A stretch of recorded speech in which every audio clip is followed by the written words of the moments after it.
We thank you so much for watching Voices of the Bar, where the legal world speaks. And today we want to go to family law, and we are going to discuss matrimonial property, or the laws are leading to matrimonial property in Uganda, and how is matrimonial property supposed to be shared, and all the case law relating to matrimonial property. We look at all the new principles that have been established in the different cases relating to matrimonial property. We shall also in this video look at the history of matrimonial property, how it used to be before the new precedent that has been set by case law in line to matrimonial property. We thank you so much for watching Law School Made Easy.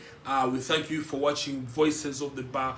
These are the two channels that we run on YouTube. So where you don't find a video on this channel where we are right now, Voices of the Bar, please go and look it out at the Law School Made Easy. So a video you don't find on Law School Made Easy, it is possible that video is on Voices of the Bar, where the legal world speaks. So let's continue with Voices of the Bar, where the legal world speak. But we ask you to subscribe and share and keep liking our videos.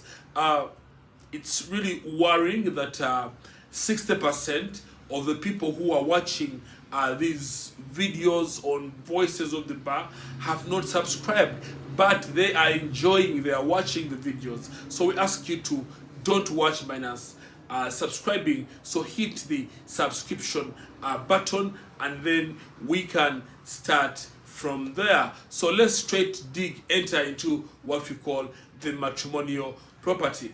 Matrimonial property is that property that has been acquired by married people, especially where they stay, their house, and all that property that they have acquired while the two are married. So part of the history of matrimonial property, this history relates straight from that where you did not contribute a thing on the property that you have acquired when you're married, it was possible that you could not get a share of that property. They would not allow you to get a share because you did not contribute. If you are a wife, for example, a wife, and you have not contributed a thing on the property you have acquired when you're married, then it was possible that you will not even get. But with the development of different case law, it has now evolved that even when you share, or even when you contribute, or you have no monetary contribution, then you can benefit from that particular property. Let's take a quick example of the case of Julius Rabinumi versus Hope Bahibisomwe. Now, in that case, court ruled that matrimonial property or contribution can be indirect or direct. Monetary terms, that you can give money or it can be indirect. What do they mean by indirect is what we are going to discuss in the case of Chintu versus Chintu and the case of Chivitu versus Chivitu. Of course, we shall begin with the case of Chivitu versus Chivitu. What does the case of Chivitu versus Chivitu say about matrimonial property? This is a Kenyan case, and it is a locus classicus if it comes to matrimonial property. You cannot discuss matrimonial property minus bringing into consideration the case of Chivitu versus Chivitu, and the case of Chintu versus Chintu, and also the case of Alhaji Musa Chigongo versus Olive Chigongo. Those are the three cases that we must discuss when we are discussing matrimonial property. And in this video, we have ably discussed those cases only relating to the principle of matrimonial property and distribution of matrimonial property. So, as we go to the case of Chivitu versus Chivitu, in that case, it was a Kenyan case. It was held that women do not actually have to contribute in monetary terms to matrimonial wealth or property. That when you leave home and you leave a woman at home, she cooks for you, she gives you sex, she cleans your clothes, she serves you food, she organizes home, that is enough contribution.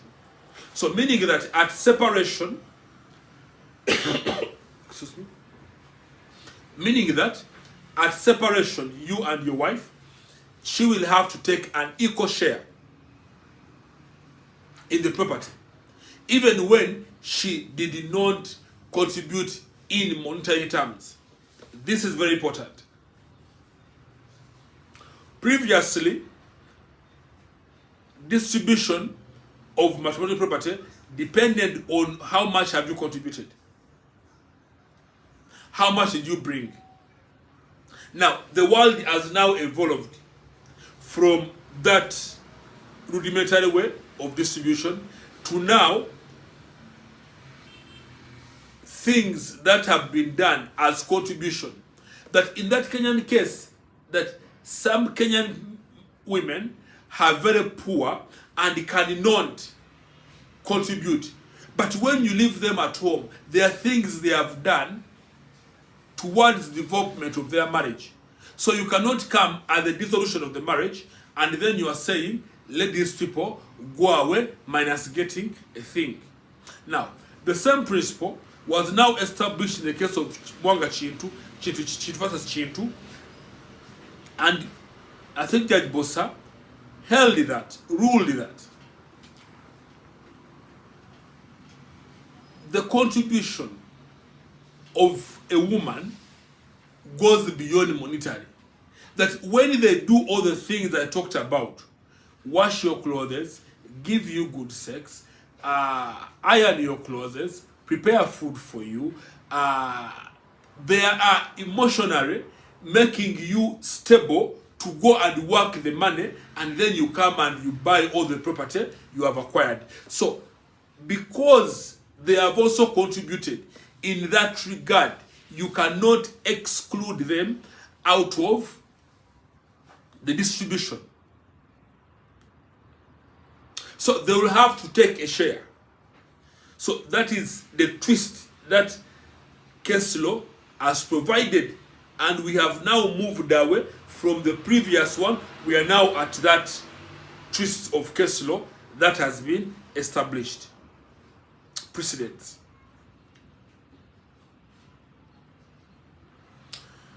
Let's go and look at the recent case of Olive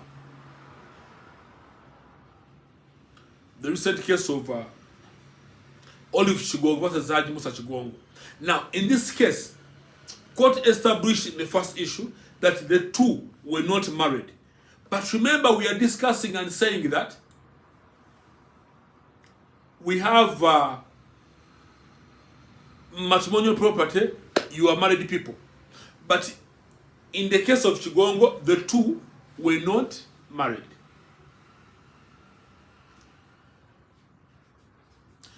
Because the two were not married. But again, in property distribution, a woman was given share in the matrimonial home that they had. Of course, in this case, they used the preparatory estoppel. Preparatory estoppel. That is a landlord principle that you are estopped if somebody contributes. If they rely on your promise and they work towards it, they forego other opportunities and work on you, then they must take a share. So these are the principles that follow that right now, any contribution, for as long as someone foregoes what they are supposed to be doing, and then they focus on helping you achieve your dream, your goal, then you cannot stand and say you are not giving them on the property that they worked for. They may not have contributed in terms of monetary terms. So that is the position on matrimonial property. So you cannot discuss matrimonial property. I want to re-echo this, minus discussing the case of Julius Rwabinumi versus Hope Bahibisomwe, the case of Chintu versus Chintu, and the case of Chivitu versus Chivitu, a Kenyan case that set this precedent. The case of Julius Rwabinumi brings out a principle that matrimonial contribution can be both indirect or direct in terms of monetary. It can be both monetary terms or indirect, and not in monetary terms. And then the other two cases, Chitu and Chivitu, they now explain what type of contribution can amount to a woman's contribution. So that is matrimonial property. We ask you to subscribe, to share, and like our videos. This is Voices of the Bar, where the legal world speak. Until next time, thank you.